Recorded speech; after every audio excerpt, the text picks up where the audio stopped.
It's Wellness Wednesdays.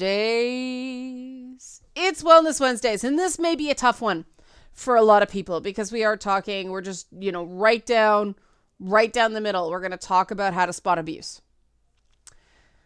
And I sort of devoted the whole week to stuff like this week because, man, I'm seeing a lot of indicators of people who are just hurting. And somebody made a comment on YouTube that really, really stuck with me.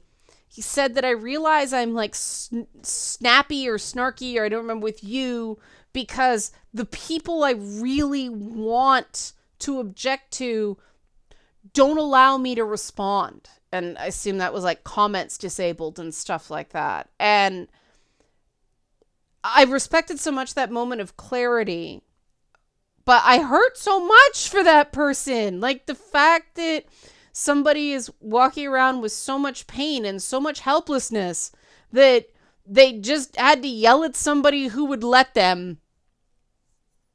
That, I want to make the world a little bit less like that, if that makes any sense. Like, no one deserves to walk around feeling like they're in that much anguish, and I think a lot of people do.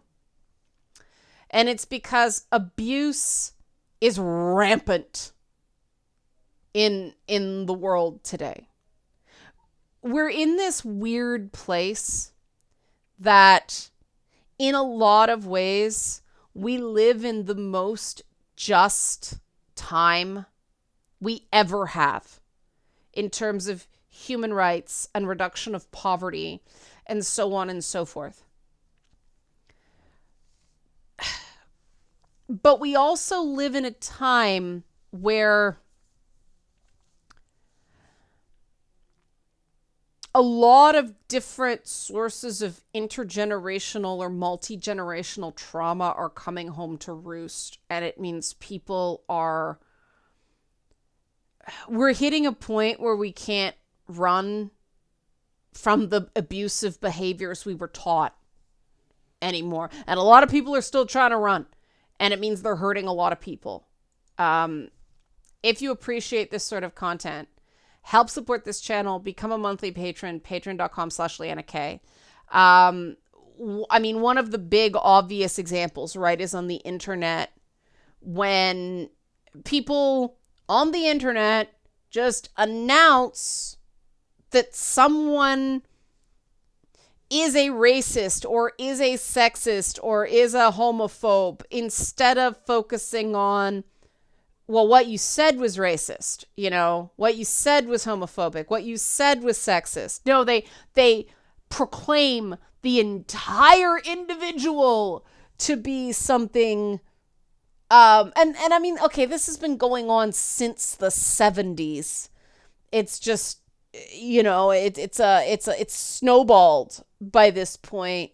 People took the language of activism from the civil rights movement, didn't recognize it for what it was, just thought it sounded good and powerful, and they use it to hurt other people.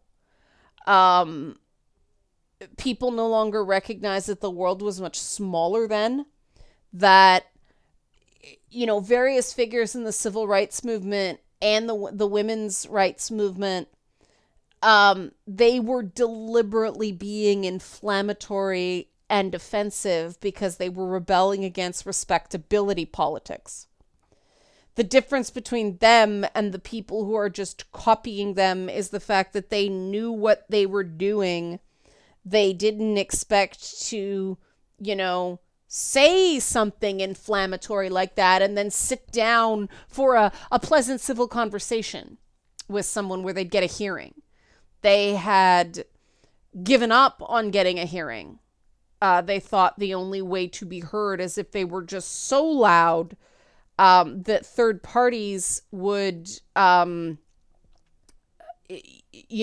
parties would listen to them instead of the people that were in decision-making power, and eventually that would pressure, so on and so forth, right? Keep in mind that in the 60s and 70s, like people people were willing to put their lives on the line for their beliefs. People aren't so willing to do that anymore, except in a few rare cases, guys like Alexei Navalny, stuff like that. But most of the time, the people you're dealing with are slacktivists who,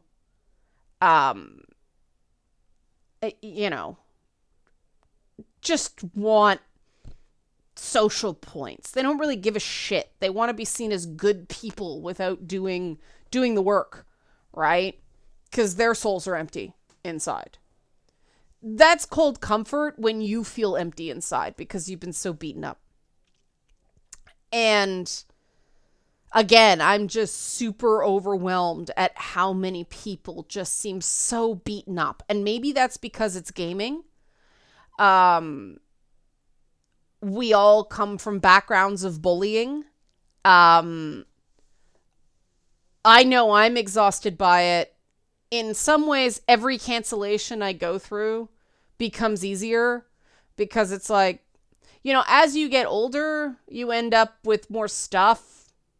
And so you're like more, I don't know if it's just because like, hey, I only have to go like 30, 40 years now that I'm in my 40s, as opposed to, when you're in your 20s, going another 60 years, that seems kind of overwhelming. I don't know if it's that, or I don't know if it's just because, I'm a homeowner and a few other things. You have assets, so the financial shocks from being canceled are profoundly less scary than they were.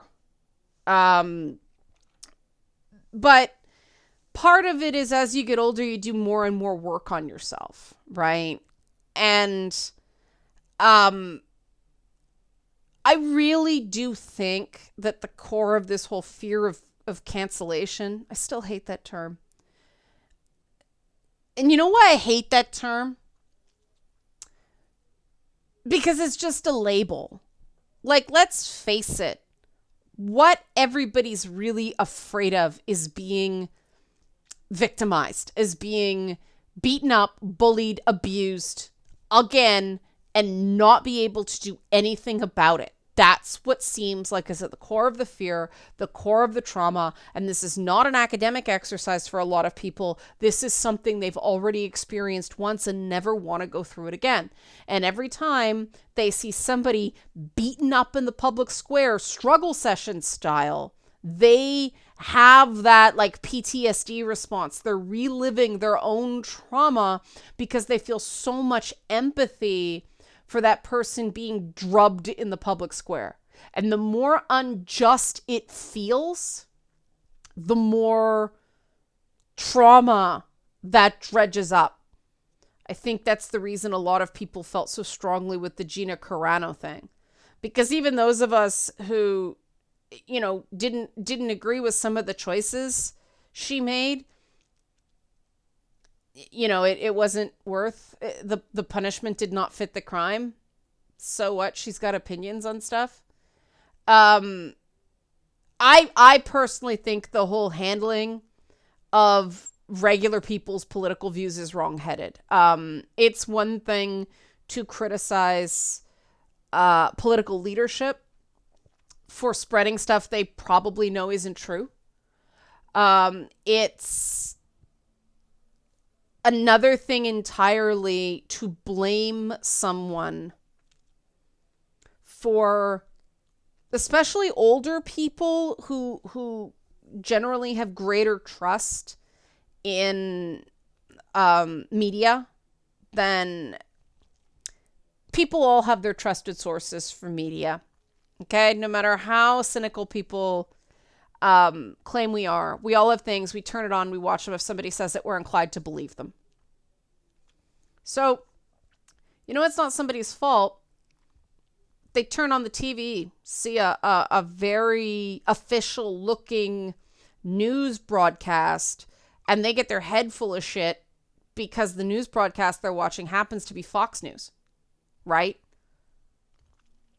It says news. People can't be to blame because they trusted the news. We very much need people to trust the news because of stuff like vaccine information and public health information and, tornado warnings and hurricane warnings and all this stuff. We are misplacing the blame for people's views. I had a conversation with a guy on Twitter where, it became abundantly clear that guy's head had just been filled with junk. And he thought he was super media literate, but he'd been pushed into corners of the internet where he'd just been persuaded to believe conspiracy theories. And I'm like, this guy seems like a very, very nice guy. I won't be able to get through to him. The only victory in that conversation was that the conversation ended and nobody blocked anybody. I'll take the victories where I can. But people seek out media looking for comfort nowadays instead of seeking out information. And that has me really, really worried. Has me really, really, really concerned at how widespread the problem is of people walking around wounded and how deep people's pain goes. And I really think part of it, not all of it, hello, Momo, but a big part of it is people think they're supposed to walk around feeling okay all the time, when the truth is you start feeling so much better the minute you give yourself license to feel bad sometimes. If you're walking around feeling bad all the time, that's not good. But if you feel like you're somehow failing because sometimes you feel defeated, sometimes you feel exhausted, you're keeping yourself stuck. But that's not a criticism. I totally understand why people feel the way they do because there is so much victim blaming going on in the world right now. And this is what drives me crazy about other progressives. I don't know what to call myself anymore, but you may notice that identity issues like that tend to plague me. I'm Leanna. I don't like other labels.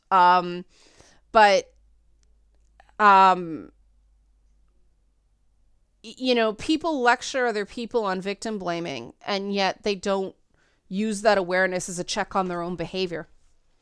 And I think this is really deepening intergenerational traumas that, multiple studies now have proven are a real thing.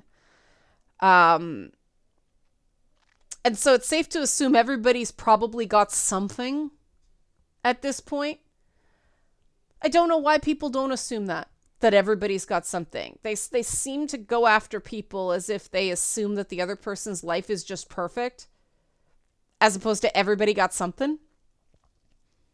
'Cause man, I look out in comment sections and I look out in tweets and I just see a lot of pain. And I think a lot of people don't know where that pain is coming from because they don't recognize that some things that are being done to them are abusive. And so they're replicating it thinking that, this is just the way life is. Real simply, it is abuse if you ask someone to stop doing something and they don't. Period. End of story. Simple. Now, obviously, there are some exceptions. If you threaten to starve yourself, people are going to keep trying to feed you. Right? But that's the absurd exception that proves the rule. If you don't like being, hello, Momo. If you don't like being called a particular name and someone keeps calling you that, that's abuse. If you're just overwhelmed with criticism and someone gets on you and can you go just please not today, and they don't stop, that's abuse. If somebody's raising their voice at you and you ask them to stop yelling at you, this is the one I never get.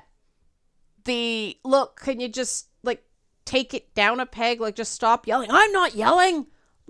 What good has that ever done? How dare you say I'm yelling when I'm yelling at you?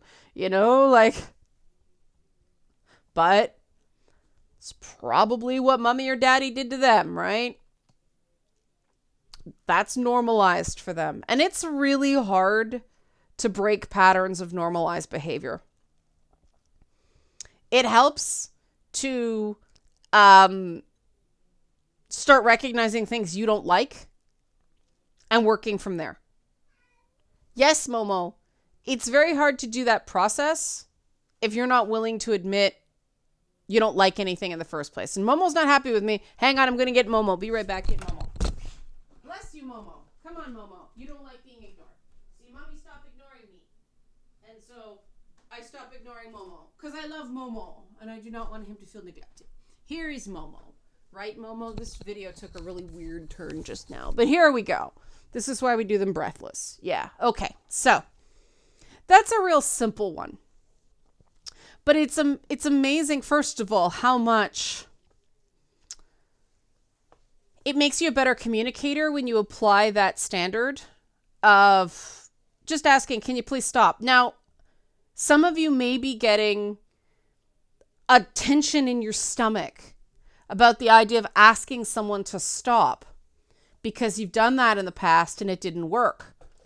Guess what? That person was abusive.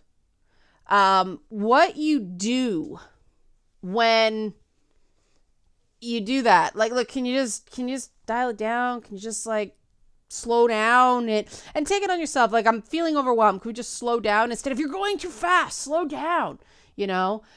You give the person the opportunity to show they give a damn, right?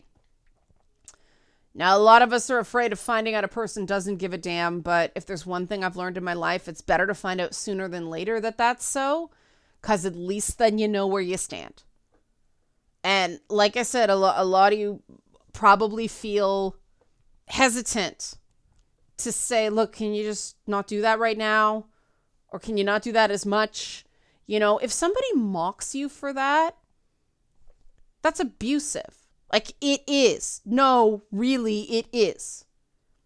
They're indicating to you at that moment they don't give a crap about your ability to have equilibrium. And I really, really think that's part of the reason we have a massive mental health crisis right now, because people pathologize people being overwhelmed, you know, instead of it being okay and just playing by the rules. It's like, you're mentally ill, seek help. Yeah, that's supportive. But obviously this isn't the only way abuse manifests. It's a great way to check whether someone is being willfully abusive or they're just sort of being obtuse, or you guys just have very different approaches to things. Because if you look up articles on how do I know if it's abusive behavior or how do you know I'm being abused, you will get lists of behaviors that can be utterly benign or, yeah, straight up abusive depending on context. And that's not very helpful. And unfortunately, legitimate abusers use those lists to gaslight their victims into, I'm not abusive, you're abusing me. Because true dyed-in-the-wool abusers, they research this stuff. They plan this stuff. Some of it is instinctual, but a lot of it is calculated. It's all about control. One of the ways, you know, I keep myself in check is to continue to assess how much control do I need in this situation to feel safe? And is it a reasonable amount of control to ask? And I really think anybody, you know, who's seeking out any sort of emotional equilibrium, it's a good exercise, right? Because if it's like, well, I need absolute control here. Well, sometimes that's, you know, that's feasible. If, you know, in small amounts, it's like, look, I just want to be able to talk here. I just want to be heard. I don't want to be criticized. I don't want to be picked apart. I just want somebody to understand what I'm going through right now. That is reasonable to ask for that moment to be about you, right? For the next 10, 15, 20 minutes, maybe even longer, depending on how bad things are, to be about you. That's reasonable, right? To expect to go online and dump your crap on randos and not get blowback, no, that's not reasonable, right? These things seem so simple. Yes. Oh, hi, Zelda. But for so many people, they're just fumbling through such a haze of trauma that it's not simple at all. And this is why it's really important to be able to spot abusive behavior. That doesn't mean that the person doing it is a horrible, bad person, or even that they're aware what they're doing is abusive. But it is a good warning sign, and it's a great way to make sure you're not contributing to it. And that's my big irritation with the whole cancel culture thing. And I think I'll devote some time on Friday to this. People aren't serious about lessening the problem unless they're willing to actually lessen the problem. And that's the thing I see not happening with abusive behaviors like cancel culture. And let's face it, when we talk about cancel culture, we're talking about abuse. Like we are. I don't know if I've said this already in this video, this take, but the problem with cancel culture is when people abuse the court of public opinion, right? When people get ousted from something and they don't deserve it. When it seems unfair, when it seems arbitrary. I really think that if we focus on abuse, it's a much more productive way than this stupid cancel culture fight where does it exist? Does it not exist? Like, oh dear God, if you're having a fight over whether or not something exists, pivot. You're losing. And that's not saying that somebody doesn't have a valid point. It's just in culture war, things like that. If somebody can just shut you down by saying not a thing, you gotta find another tactic. These fights aren't fair. And I think a lot of people are very, very desperate for fairness. So, again, is somebody making fun of you abusive? Well, no, that's the way, not inherently. That's the way some people show affection. But if you say to them, I really don't like that, can you stop? And they keep doing it, well, there's your answer, right? Is, criticizing you abusive?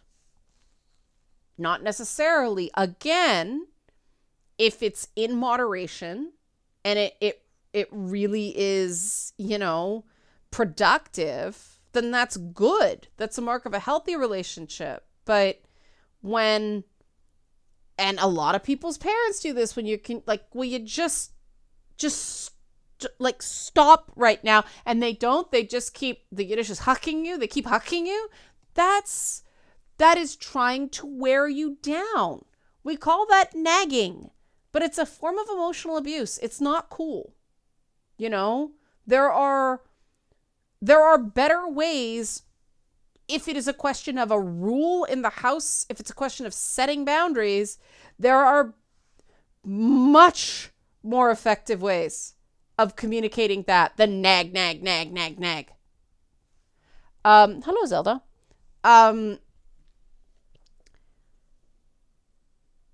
We could go on for hours and hours and hours doing individual examples of things.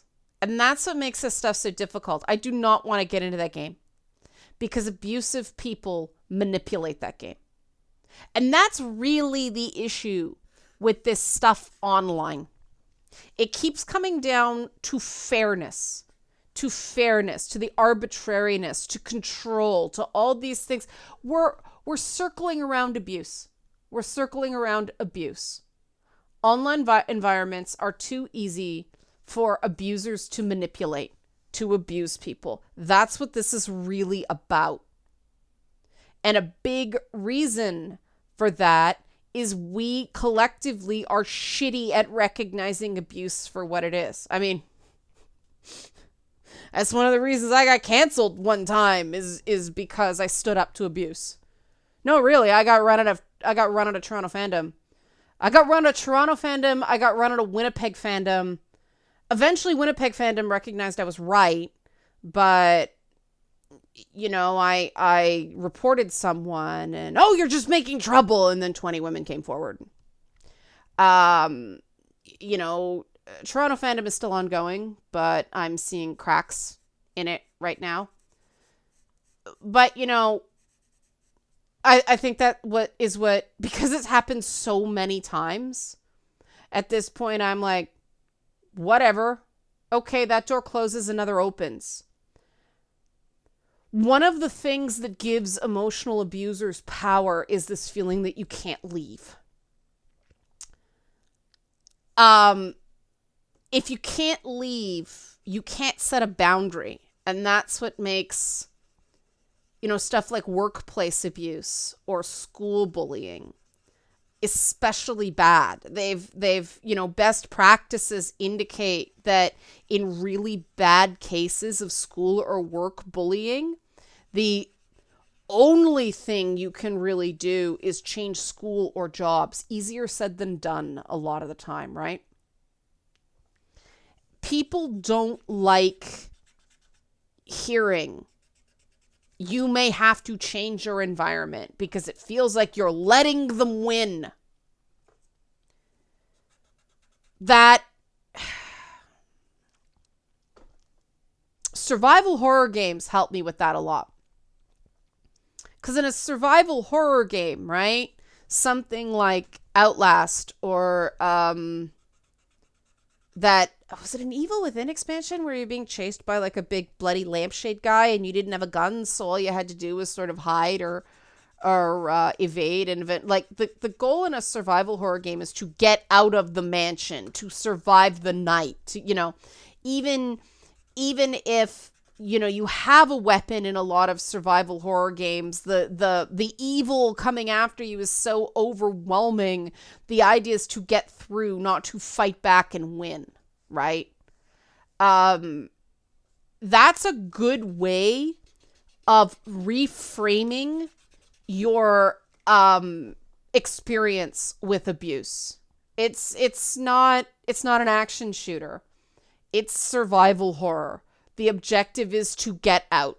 Because you can't reason with a truly abusive person. You can't placate them. You can't, do good enough, do well enough, be good enough to please them. The dynamic between you is their displeasure, is their control. And my attitude, it's like the reverse of Gandhi's protest tactics, right? Gandhi's protest tactics were the idea of filling the prisons filling the prisons full of nonviolent protesters. So eventually the general public goes, this is wrong. And public support turns against, whatever you're protesting, right? It's similar. Enough people leave, 70% turnover at Naughty Dog, people are going to start recognizing something's not right there. But somebody, like I was in fandom, has to be willing to be that first person that opens the floodgates on that. Going, I'm going to say something. Okay, you don't believe me? See ya. Somebody finds out about that. No, that happened to me too. That happened to me too. That happened to me too. But somebody needs to be willing to be the first person to do that and take the lumps that come with that. Maybe that's my skill. I don't know. But I think it's a big part of why I'm able to do that is because I see abusive behavior for what it is. I don't blame myself. And I say something so that it's easier for other people to do it. But the first step is to recognize this is abusive, recognize what that means, And then recognize that you're in survival horror rules, not action shooter rules, which means winning is about surviving and escaping, not pew pew pew boss fight. Once you twist that thinking, it becomes a lot easier to not get snarled up in a manipulator's emotional traps. I'm very interested in what more people would like to hear on this subject. It branches off with a lot of tendrils, so please leave a comment. Let me know what you'd like to see regarding this in future. Hope you found this video helpful. Help support this channel. Become a monthly patron, patreon.com/LeannaK. Thanks for watching.